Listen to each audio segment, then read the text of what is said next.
కానీ ఫెయిల్ అయినటువంటి law and order మీద జరుగుతున్నటువంటి పరిస్థితుల మీద మాట్లాడాల్సినటువంటి మంత్రులు గతంలో మీ హయాంలో జరిగిన దాని గురించి మాట్లాడండి అని చెప్పి మళ్ళీ రివర్స్ కౌంటర్ ఇస్తున్నారు. పెంచుకునే ప్రయత్నమా లేదంటే మాట్లాడటానికి పేరుకే మంత్రి అయినా కూడా మాట్లాడే పవర్స్ లేకనా? నేను దానికి ముందు ఒక మాట అడుగుతాను.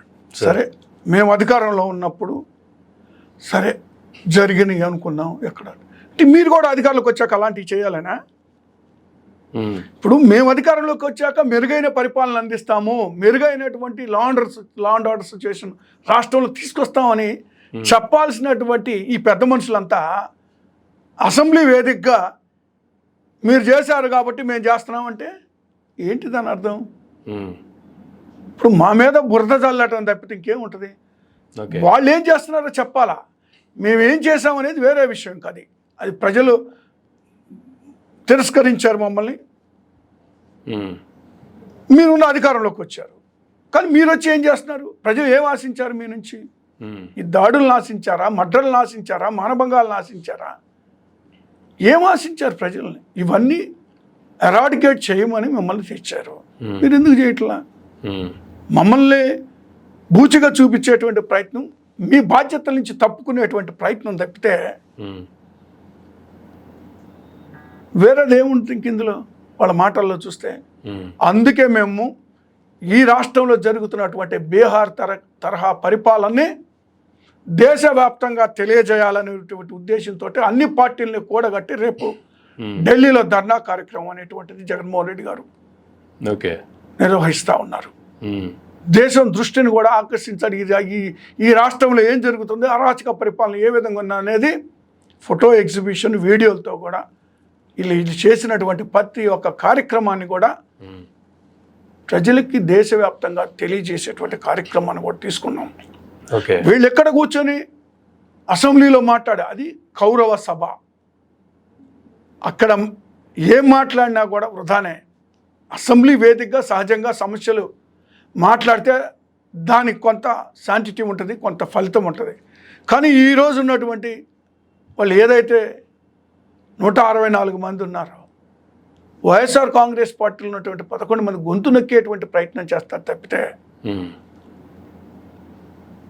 ప్రజల యొక్క వాయిస్ని వైఎస్ఆర్ కాంగ్రెస్ పార్టీ ఎమ్మెల్యేలు తీసుకెళ్ళాలనేటువంటి ప్రయత్నాన్ని కూడా అడ్డుకునేటువంటి పని చేయగలరు. వాళ్ళు చేశారు గతంలో 14, 19 చూసాం కాబట్టి తెలుసు కాబట్టి మీరు చెప్తున్నాం. అందుకే దీన్ని ఢిల్లీ స్థాయిలో దేశవ్యాప్తంగా తెలియచేయాలా, ఈ ఉద్యమాన్ని కూడా ఉధృతం చేయాలా, ఈ రాష్ట్రం లా అండ్ ఆర్డర్ కంట్రోల్లోకి వచ్చే విధంగా కేంద్ర ప్రభుత్వం కూడా చర్యలు తీసుకోవాలని ప్రధానమంత్రి కానీ, ప్రెసిడెంట్ కానీ, హోమ్ మినిస్టర్ కానీ కూడా అందరిని కలవడమే కాకుండా అన్ని పార్టీల మద్దతు కూడా మేము కోరుతా ఉన్నాం ఈరోజు. కానీ ఏ ప్రభుత్వం అధికారంలోకి వచ్చినా సరే సార్, మినిమం ఒక 6 months ఎవరికైనా కూడగట్టుకోవడానికి, పాలన సజావుగా సాగించడానికి టైం ఇస్తారు ప్రతిపక్షాలు. కానీ ఇక్కడ 1.5 monthకే రాస్తారోకోలో లేదంటే ధర్నాలో లేదంటే ఢిల్లీ వేదిక దేశవ్యాప్తంగా రాష్ట్రంలో జరుగుతున్నటువంటి పరిస్థితులను వివరించేందుకు ఒక ధర్నా నిరసన కార్యక్రమాన్ని ఏర్పాటు చేసుకున్నారు. అంటే 1.5 monthలోనే ప్రభుత్వం ఫెయిల్ అయిందనా, లేదంటే 1.5 monthలోనే ఎక్కువ రోజులు మనం వెయిట్ చేయాల్సిన పని లేదు, జనాల్లోకి వెళ్ళాలనేటువంటి ఇదా? మేము రాష్ట్రపతి పరిపాలన పెట్టాలి అని కోరుతున్నాము. దాని మీద మీరు అడుగుతుంది రైట్. మీరు ఒకటే చెప్తున్నాను సార్, మేము 6 నెలలు సమయం తీసుకున్నాం. వాస్తవంగా 6 నెలల వరకు ఎవరిని మాట్లాడొద్దని జగన్మోహన్ రెడ్డి గారు కూడా ఒక ఆదేశాలు జారీ చేశారు. 6 months ఈ ప్రభుత్వానికి టైం ఇచ్చి పరిపాలన తీరును బట్టి మాట్లాడదామని. కానీ వాళ్ళు ఏం చేశారండి, అధికారం చేపట్టడంతో వెరీ నెక్స్ట్ డే మా పార్టీ సెంట్రల్ పార్టీ ఆఫీస్ని కూల్చివేత చేశారు. రాష్ట్రం మొత్తం కూడా వైఎస్ఆర్ కాంగ్రెస్ పార్టీ ఆఫీసుల్ని కూల్చివేత కార్యక్రమాలు ప్రారంభించారు. కూల్చివేయాల్సిన అవసరం ఏంటి? ఏదైతే జీవో చంద్రబాబు నాయుడు గారు తెచ్చారో ప్రభుత్వ భూముల్ని పార్టీ ఆఫీసులకి అలాట్ చేసుకోవచ్చు అని ఏ విధంగా వాళ్ళు చేసుకున్నారో అదే విధంగా మేము చేసాం, అదే జీవోతోటి. అది అక్రమం ఎలా అవుతుంది? వాళ్ళు కట్టుకుంటే సక్రమం, మేము కట్టుకుంటే అక్రమం. ఒకవేళ అలా కోలుగొట్టారన్నప్పుడు ఆఫీసులు కూడా కోలుగొట్టాలి కదా, వాళ్ళ ఆఫీసులకి ఇచ్చినవి కూడా కోలుగొట్టాలి. సేమ్ జీవో ఆటోమేటిక్గా అదే. ఇప్పుడు మీరు వేరే జీవో తెచ్చుకుంటే మీ జీవో ప్రకారం చేసుకున్నారు కాబట్టి కోలుగొట్టాము. మేము అసలు ఒక్క జీవో తీసుకురాలేదండి. దురదృష్టం ఇలాంటివన్నీ. అది స్టార్ట్ చేశారా? అది అయిన వెంటనే నెల తిరక్క ముందే మర్డర్లు చేయటం మొదలుపెట్టారా, ఇళ్ళు కూల్చివేత కార్యక్రమాలు చేస్తారా, మహిళల మీద దాడులు చేయడం, బాలికల మీద ముక్కు పచ్చలాడినటువంటి బిడ్డల మీద కూడా అఘాయిత్యాలు జరుగుతున్నటువంటి పరిస్థితి ఈ రాష్ట్రంలో ఎటుపోతుంది. బీహార్ని మించి అరాచకాలు ఆంధ్రప్రదేశ్లో జరుగుతూ ఉంటే చూస్తూ ఊరుకుంటామా? ఎలా ఉండగలుగుతాం? అంటే ఎవరైనా ఇటువంటి కార్యక్రమాలు చేస్తే లేదంటే పార్టీలు అయిన దాటితేనో చంద్రబాబు గారు సహించడం అనేటువంటిది ఒక ఇదైతే ఆయనకు ఉండింది. ఇప్పుడు చంద్రబాబు నాయుడు గారు ఎంకరేజ్ చేస్తున్నారా, లేదు ఉన్నటువంటి నేతలు చంద్రబాబు నాయుడు గారి చేయి దాటి ఎవరి సొంత వర్క్లో వాళ్ళే ఉండిపోయారా? ఈ జరుగుతున్న పరిస్థితులను చూస్తే ఏం చెప్తారు? ఇప్పుడు నోటితో అదే మాట చెప్తా ఉన్నారు, కనుసాయిగా వేరే విధంగా చేస్తూ ఉన్నారు. ఇంకో అదే విధంగా నోటితో ఒక మాట, నొసటితో మరొక మాట. ఈ విధంగా వాళ్ళని ఎంకరేజ్ చేశారు వీళ్ళు. మీరు ఒక్కసారి కానీ ఆలోచన చేస్తే రెడ్ బుక్ ఏమనుంది, అదే లోకేష్ గారు ఏమన్నారు, ఎన్ని ఎక్కువ కేసులు ఉంటే వాళ్ళకి అంత మంచి పదవి ఇస్తాను అన్నారు. అంటే ఏంటి దాని ఉద్దేశం? అది అధికారంలోకి వచ్చేంత వరకు ఎవరు ఎక్కువ పార్టీ కోసం కష్టపడ్డారంటే అది ఓకే, కానీ అధికారంలోకి వచ్చిన తర్వాత కేసులు పెట్టుకుంటూ పోతే పెట్టాల్సింది మీరే కదా కేసులు. ఇప్పుడు అధికారంలోకి మేము అధికారంలో ఉన్నాం, వాళ్ళు ఏమన్నారు, మేము అధికారంలో ఉంది కేసులు పెట్టే కార్యక్రమం, సరే తప్పు చేస్తే కేసు పెడతారు, అది వేరు. కానీ లోకేష్ గారు ఏమన్నారు, ఎన్ని ఎక్కువ కేసులు ఉంటే అంతే అన్ని మంచి పదవి, అంటే ఎన్ని అరాచకాలు చేస్తే అంత మంచి పదవి ఇస్తామని మాట్లాడతా. పవన్ కళ్యాణ్ గారు ఏం మాట్లాడతారు, రోడ్ల మీద ఈడ్చుకుంటా గుడ్డలు కూడా తీసి తంతాను, అవి చేస్తాను ఇవి చేస్తానని ఇస్తారు. అంటే వాటి ఇంపాక్ట్ ఎలా ఉంటుంది? చంద్రబాబు నాయుడు తోక కత్తిరిస్తాను అంటాడు ఆయన, ఇంకోటి ఏదేదో మాట్లాడతారు.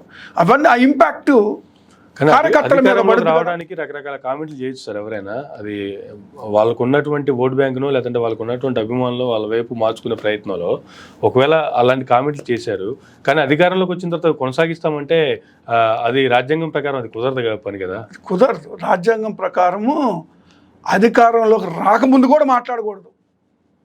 ఎందుకంటే ఇప్పుడు ఒక అన్రెస్ట్ క్రియేట్ అవుతుంది సమాజంలో, మనం ఇష్టరాజ్యంగా నోటుకొచ్చినవి మాట్లాడితే అన్రెస్ట్ క్రియేట్ అవుతుంది. ముఖ్యంగా కేడర్, పార్టీ కేడర్లో, కింద స్థాయి కేడర్లో ఒకలాంటి ఉక్రేషాన్ని మనం నూరిపోసినట్టే కదా. ఇప్పుడు అధికారంలోకి వాళ్ళు వచ్చిన ఆ రోజు ఎప్పుడైతే మెజారిటీ దశగా ఎప్పుడు పోయిందో కూటమి మధ్యాహ్నం నుంచే దాడులు మొదలుపెట్టారు కదా. అంటే ఏంటి, ఇన్ని రోజులు మనం చేసినటువంటి ప్రిపరేషనే కాదు వాళ్ళని. ఇప్పుడు ఆ రోజు నుంచి నువ్వు సక్రమంగా లీడర్షిప్ ఎలాగ ఉండాలండి, లీడర్షిప్ అనేటువంటిది ఒక పద్ధతిలో తీసుకెళ్ళాలి కేడర్ని. రెచ్చగొట్టే కార్యక్రమాలు చేయకూడదు. అలా రెచ్చగొట్టి ఓ పద్ధతిగా తీసుకెళ్ళకపోతే మేము అధికారంలోకి వచ్చినప్పుడు మేము ఎందుకు చేయలేదు ఇవన్నీ, మేము చేయొచ్చుగా, అయినా మెజారిటీ వచ్చిన వెరీ నెక్స్ట్ మూమెంట్ మేము ఎందుకు దాడులు చేయలేదు, పార్టీ ఆఫీసుల మీద ఎందుకు దాడులే, ఎక్కడైనా వాళ్ళ పార్టీ ఆఫీస్ మేము పగలగొట్టామా? పగలగొట్టలేదే. లేదా వాళ్ళ మహిళల మీద మేము ఎక్కడైనా దాడులు చేసామా, మహిళల్ని ఏమన్నా ఇబ్బంది పెట్టామా? వాళ్ళు ఎందుకు చేశారు ఇవన్నీ? కాబట్టి నేనేమంటానంటే ఎప్పుడు కూడా ఒక లీడర్ అనేటువంటి వాడు క్యాడర్ని ఒక మంచి మార్గంలో నడిపించాలి తప్పితే ఈ విధమైన విధానం తీసుకొచ్చేసి రెడ్ బుక్ రాజ్యాంగాన్ని అమలు పరిస్తే జరగబోయేది అరాచకాలే. ఈ అరాచకాలని అరికట్టడానికి మేము కేంద్ర ప్రభుత్వాన్ని కోరుతా ఉన్నాం. ఇప్పుడు మేము అధికారంలోకి వస్తాం 29లో, మేము కూడా ఇలాగే చేయాలా మళ్ళీ? అంతే కదా, మేము చేయాలి. మేమేం చేయాలా? మంచి పద్ధతి కాదు అది. మేము అధికారంలోకి వచ్చినా మేము చెయ్యం, అది గతంలో చేయలేదు, రేపు వచ్చాక కూడా మేము ఇచ్చేసే ఆలోచన మేము చెయ్యం. మాకు ఒక నిబద్ధత ఉంది. జగన్మోహన్ రెడ్డి గారు ఒక డైరెక్షన్ ఇస్తారు మాకు, ఆ డైరెక్షన్ ప్రకారం నడుస్తాడు. అదే డైరెక్షన్, నోటితో ఒక మాట నొసటితో ఒకటి ఉండదు, మాకు ఒకటే ఉంటుంది. వాళ్ళలాగా చెప్పేది ఒకటి చేసేది ఒకటి ఉండదు. కాబట్టి ఈ యొక్క అరాచకాలకి ఇప్పుడైనా స్వస్తి పలికితే మంచిది, లేకపోతే ఆంధ్రప్రదేశ్ రావణ కాష్టంగా మారిపోతుంది. ఇక తప్పని పరిస్థితుల్లో ఎదురుదాడికి కూడా మేము సిద్ధపడాల్సిన పరిస్థితులు వస్తాయి. దాకా తెచ్చుకోకుండా ఉంటే మంచిది వాళ్ళు.